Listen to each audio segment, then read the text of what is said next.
Hey guys, what's up? Welcome back to the channel. It's Cynicalex, and today I want to talk to you guys about how to test new and reworked and buffed and upgraded characters in the game. But before I get into that, I just wanted to wish everybody a Merry Christmas or Happy Holidays or Christmas Eve or what have you, depending on where you are, what time it is, and what you celebrate or don't celebrate, and all that.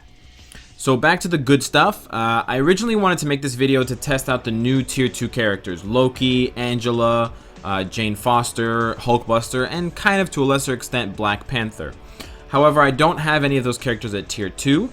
I can tier 2 some of them based on the fact that I have tickets, but I don't want to, and I don't have enough for all of them, so I needed to find an alternative.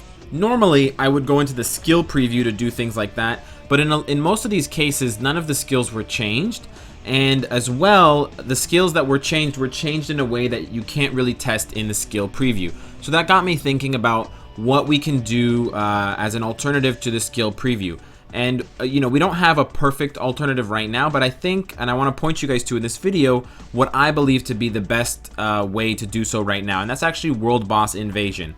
Now, I know it sounds a little bit cheesy, or maybe to some of you it sounds obvious, but I thought about it and I weighed the pros and cons of doing it this way, and I think that it's probably the best alternative we have to something like Skill Preview. So basically, why this is better than Skill Preview, for one, I mean, the downside to this is you need to have the hero at least at 1 star. With Skill Preview, you don't need to have the hero at all.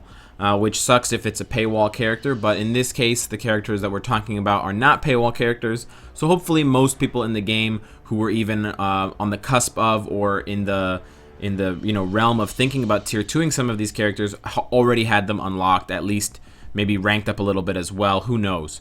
But the assumption at the very least, is that you have the character at 1 star. Then you can just very casually take that character into World Boss Invasion and check them out. We're going to continue talking about what's good and what's bad about it while we try out these characters one at a time. I don't expect too much from them, so to speak, but I am going to try to run them without any buffs in terms of badges, team-ups, or leadership, just to see how they perform on their own. Now keep in mind that for World Boss Invasion, a couple of things are going to negatively influence your results with the character. For one, the boss of the day is going to greatly affect whether you do well or not. So if it's a boss where you have a shared HP, if it's a boss where there are, you know, certain mechanics that do a lot of damage to you, it's going to make the character look worse than they might actually be. For two, the people that you play with are going to, in most cases, negatively influence and impact your impression overall of the character based on their gameplay. So, you know, if you play with Loki here and for whatever reason, like these people brought in Elektra, Bullseye, and Crossbones, and we fail, if I was a new player, I might get the impression, oh man, tier 2 Loki sucks, which is not the case. Now, I'm not saying tier 2 Loki is excellent by any means, but he also doesn't suck, or she also doesn't suck in this case with the uniform. But besides those two factors, there are a lot of positive contributing factors that make testing out characters in World Boss Invasion actually pretty beneficial, and I would argue more beneficial than the skill preview. For one, and probably one of the biggest ones, is you get to see damage numbers. Now, you don't get to see I'm going to switch here because I don't want to lose Loki and fuck this up, although we're basically done already. Now, for one, you don't get to see damage numbers as far as they are accurately represented because you don't have the character ranked up yet in most cases. You don't have them tier 2 in almost every single case. That's why you're testing them out.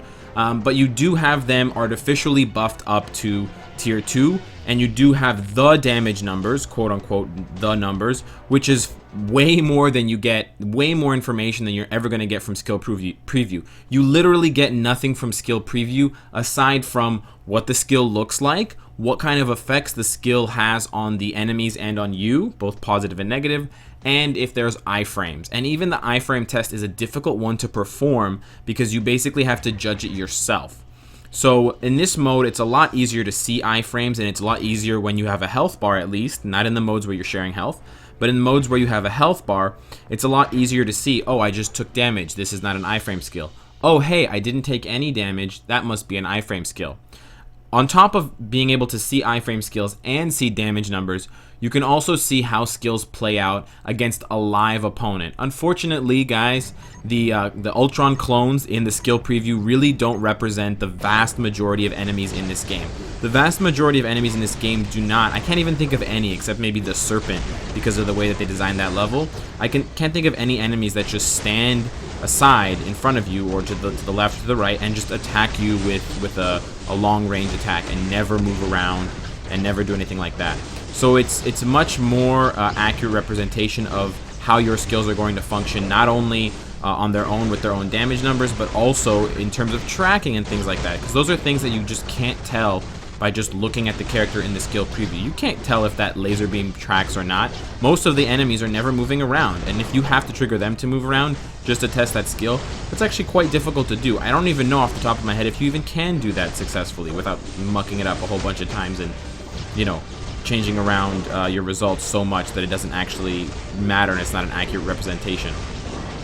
Well, we just lost Jane Foster, so needless to say, I got unlucky this time around and I got a bad team. The third reason that I want to recommend and that I want to actually show you guys testing in World Boss Invasion is because of the fact that the World Boss Invasion also allows you to check on differences in passive effects or tier 2 passive like triggers or procs that happen to the character that won't necessarily happen or won't matter if they happen either way in the skill preview.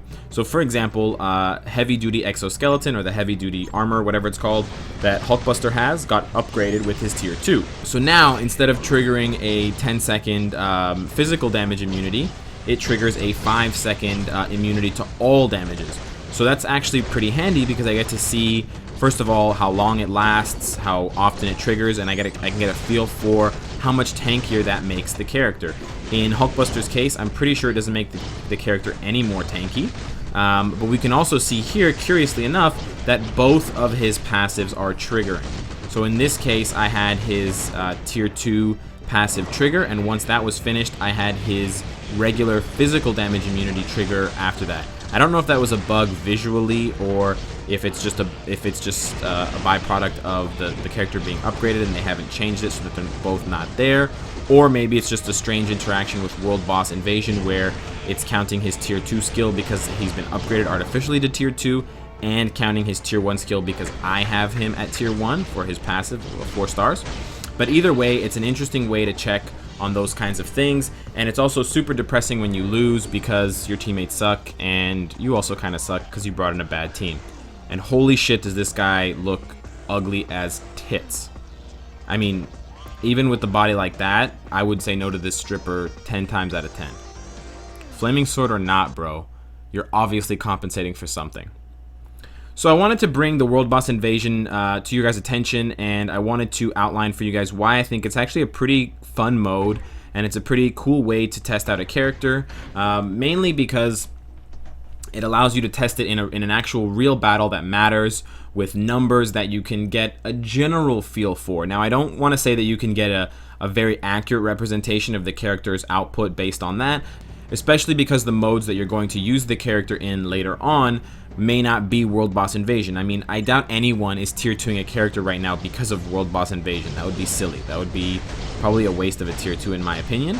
But with World Boss Invasion, you can check on all the things that I mentioned. You can check on passive skills and how tier 2s proc and trigger. You can see tracking of skills. You can see the cooldown. You can see iframes. You can see some raw damage numbers that can be of some indication to you.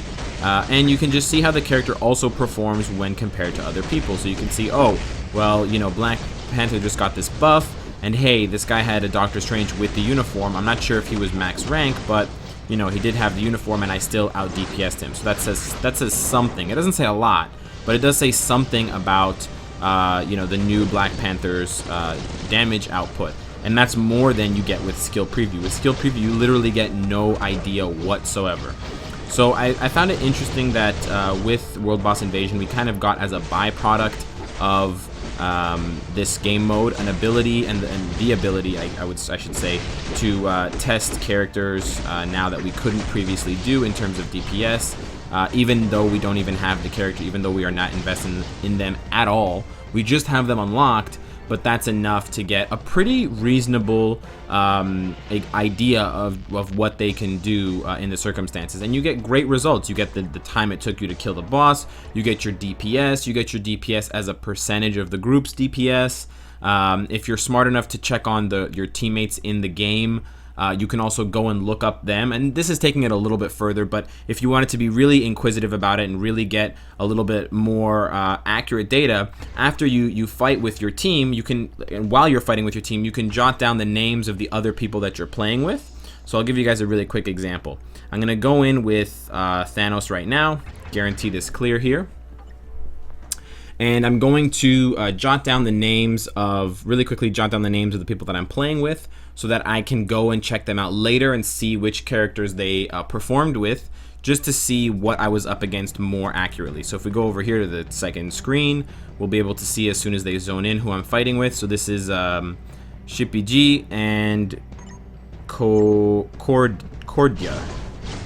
Okay, so we're gonna note these guys down, and then after this fight, we're going to check them out to see what they were working with. I'm assuming that Sharon Rogers and Hellstorm, or maybe Ghost Rider for the Korean teammate, are going to be doing the majority of the damage, so that's who we're going to be checking out. I doubt his tier 2 Spider-Gwen is going to do much for Cordia, or Hyperion for that matter. But hopefully we can still get top DPS. Unfortunately, I am obstructing the frame. Oh shit. I am obstructing the frame of the boss, but it's not too big of a deal because he's humongous and the hitbox for him is very generous. Also, I kind of like Misty Knight's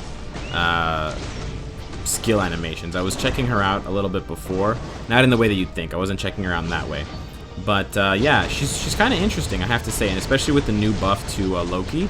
The fact that he's tier 2. Unfortunately, Misty Knight is not a universal hero, so they can't be used in tandem for something like the Extreme Alliance Battle Day. But wow, we might actually lose this one. We already lost the bonus reward, the co-op reward, but we might actually lose the regular one, despite the fact that I'm playing with Thanos, because these people are face tanking, and they're making it really hard for me. Wow. By the hair of my chinny chin chin, guys. So we got there with only 46% of the damage, which is pretty bad, actually. We didn't actually do that much damage, or we did it very slowly, I should say. But let's go ahead and check out the people that we played with to see what they were working with. So we're going to look them up now. Don't worry, guys, this is not a roast. Cordia. So this is the guy I just played with. He's level 61. That's pretty cool. And let's check out his... So it was Sharon Rogers that he was doing the majority of his damage with. And we can see here tier 2 already. So this was not a character that was artificially buffed by the system. His was already tier 2. Pretty nice ISO set there. And a pretty bad obelisk. So probably wasn't doing that much damage. I think this guy landed in 3rd place as well. So that probably explains that a little bit. And I'm not going to check out the Korean guy just because I still haven't bothered to install the Korean keyboard on my device yet. Wink, wink. But I will eventually, I promise. Anyways, guys, that's what I wanted to leave you with today. That's what I wanted to give you as an insight as far as what we can take as an added benefit from World Boss Invasion, as far as testing out new characters, testing out revamped characters, and testing out characters that got a buff or a rework or some kind of change or upgrade, got their tier 2, got their new 6-star skill, what have you. So hopefully you guys have been taking advantage of that already. If you haven't, you can do so now, and hopefully you can gain some meaningful information out of it, as well as the information you already get from like Reddit posts or people doing review videos and stuff like that, because it's still important to get those nitty-gritty details. But if you can have a more exacting and more clear picture of it on your own, in your own time and in your own way, it'll help you to make a more informed decision overall. So hopefully these tips have been helpful for you guys. Hopefully you're enjoying the holiday season. And of course, guys, if you like what you see, I hope to see you again tomorrow. Merry Christmas.